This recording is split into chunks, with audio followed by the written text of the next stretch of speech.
Joining us now is Republican delegate from Virginia's 13th district, that's in the Prince William area, is Delegate Bob Marshall. Delegate Marshall, always an honor to have you on our show. John, thank you. Now, I want to get to this two things. Let's start with the Bob McDonnell situation, and then we're also going to dovetail into your proposal to tighten the Virginia gift disclosure policies that we have.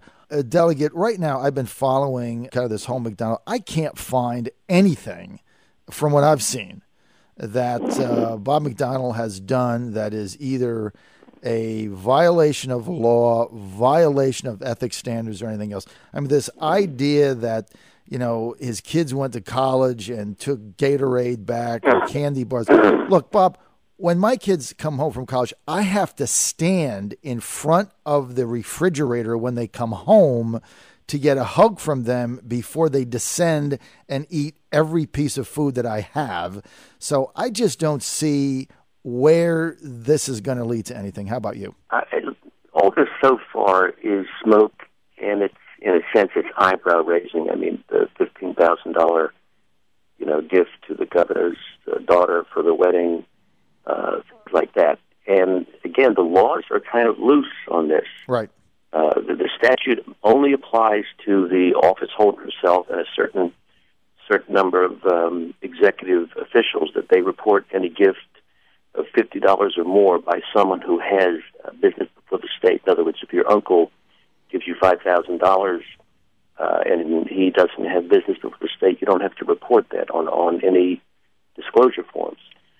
But I guess it was the number of things and the shock value, especially of the Rolex watch, right, that has gotten people's attention on this thing. So that's kind of what's going on. Although I will tell you this, I didn't know that we were paying for the governor's food, and he makes $175,000. People who make $40,000 pay for their own food. So I think maybe the legislature should say, look, Governor, pay for your own food. If you have a political event, of course, use your campaign funds for whatever you want. And that would have gotten rid of this squirrely problem about the kids taking the food, because you would have been paying for it in the first place. Right. Now, I think you hit it on the head. Now, Bob, if you can, share with our audience your new proposals, which I read through, and, man, they make a lot of sense to me. Well, I was elected in 1991, and if you receive a gift from someone who has a business before the state, you're supposed to report it if it's over $50. And in my mind and experience, that's been limited to like Dominion Power that gives me a football ticket, or Philip Morris who buys me a dinner. I don't go beyond that. But clearly the law is open enough that you can go way beyond that, and that's where the kind of the eyebrow raising comes in. So my suggestion is the following. Number one, make it a $100 threshold for all gifts that you receive from somebody who has business before the state. Number two, any member of your family who receives a gift from somebody who has business before the state, you need to report that. So that would have taken care of the thing about the dress, whether they're married or not. But again, the threshold is you have a daughter, a son, or your wife gets a gift.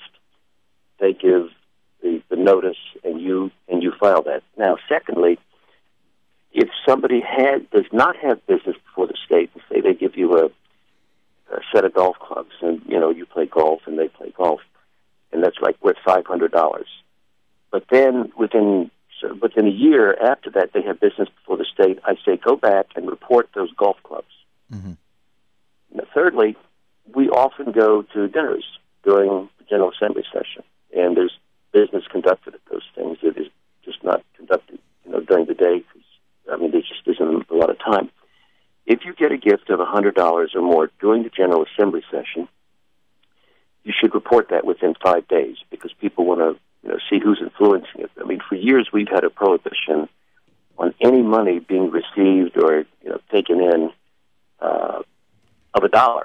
In other words, if Grandma Smith from Suffolk sends me $15 because she likes some of my political views, I can't accept that. I have to spend 46 cents and send it back to her. I can't even tell her you can give me the money in the future. So it's always puzzled me that you could accept a golf vacation that's worth $1,000 while the session is going on, but I can't accept $15 from Grandma Smith from Suffolk. So we've got to do something to correct that. Now, why did I pick the figure of 100? The requirement for disclosure of a donor to a campaign by name is a threshold at $100. So I'm just saying make it a flat standard that you have to have both for gifts and for campaign donations. So basically anything over $100, you've got to make a record of that, report that, it's transparent, no questions asked, everything is on the table. And if you implemented that and passed that law, I mean, that basically would have ended this whole thing. You know, this controversy would have gone away. Exactly. And I think you hit it on the head, Delegate Marshall, in your narrative, where you said that Virginia's present law covering such gifts is just vague, and it's hard to interpret. It's gray.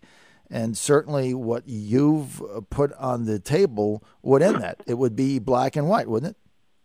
Well, yes.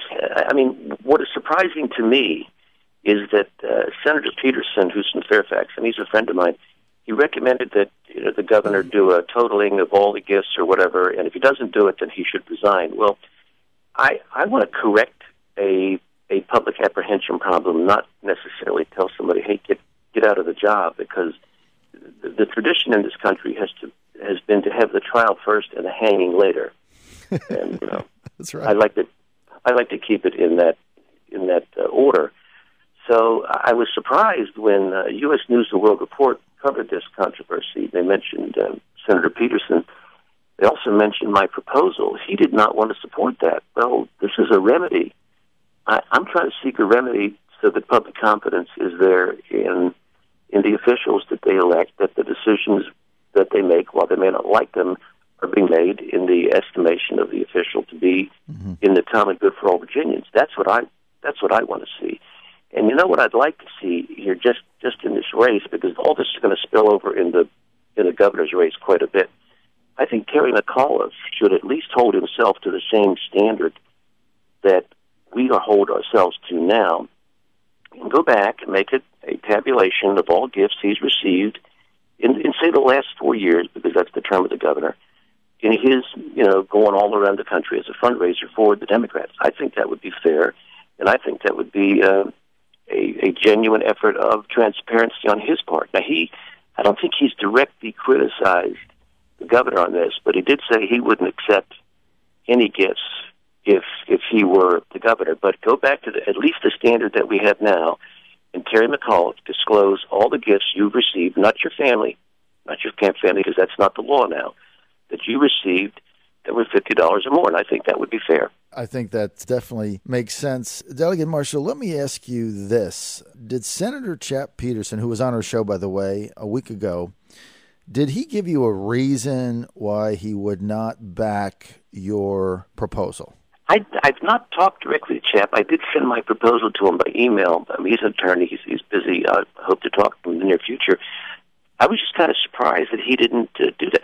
Well, he did say in the U.S. News and World Report, you're supposed to report that. No, you're not supposed to report that. Well, I mean, look, while the spirit of the law is that we're supposed to tell people who may be trying to influence us, or what people are doing, things that may result in influence, it does not require it now. And nobody in public office is breaking the law if their wife gets a gift of $3 million from someone who has business before the state. The scandal is that now we see this big gaping loophole. We have an obligation to correct that. And so I really differ with Chap that you have to report it now, because no one has been gone after by anybody for failure to report a gift to their spouse or to their kids, mainly because the gifts were so small for dinner. Right. In order to, something, $50 threshold is kind of low. So that's what I think happened. And John, frankly, you're the first person that I told this about Terry McAuliffe having to do that, or should do this, I think, in the spirit of transparency. I think it's a good idea. Elizabeth Daly went to jail over a case of bottled water. There was a fabulous column written by A. Barton Hinkle of the Times-Dispatch yesterday. Anybody can read that. Just go to barthinkletimesdispatch.com, where he was basically saying what exactly has gone down when you look at the fact that this young lady was coming out of a Harris Teeter with a 6-pack or a 12-pack of water and a thing of ice cream. Now, the fact that the ABC people were jumping on her car, broke her window, pulled a firearm, put her in jail. I mean, where's the accountability in Virginia government? Where's the outrage? Well, I've collected some news stories on this, and I'm getting ready to write a letter to the ABC board on this. I mean, look, if based on the news reports, if 6 people had done that to me, one of them would have been on the ground. I mean, jumping around your car doing that. I mean, it's lucky that she wasn't somebody with a concealed carry permit. That's right. You know, I mean, this is clearly an overreaction. And what does the ABC board need 6 people to stalk a Harris Teeter store for? I mean, are they trying to prevent people from buying Perrier water instead of American spring water? I mean, what is the reason for having so many people at one store? Now, admittedly, you could say, hey, all these kids at UVA are buying stuff undercover. What's the salary of 6 people doing this? Now, I don't want underage drinking, and you have to have enforcement. This, in the absence of some definitive, clear, very convincing explanation from the Bureau, is clearly overreach. It's outrageous. Delegate Marshall, does it suffice to say that we have your commitment that you are going to take some action on it and find out what exactly went down, why there were 6 people there, why they drew a firearm over what ostensibly the maximum crime would have been, that she had a 6-pack of Pabst? And beyond that, they didn't even know how old she was. So the whole thing to me, I mean, and I think you hit it on the head. If that had been one of us, I can only imagine what the reaction would have been. But the real thing that you brought up is if she had a concealed weapon and felt that somebody was threatening her, I mean, this thing could have been a lot worse, right? She could have drawn the weapon, and then what would they have done? I mean, what is the training process behind 6 guys going after some young college girl?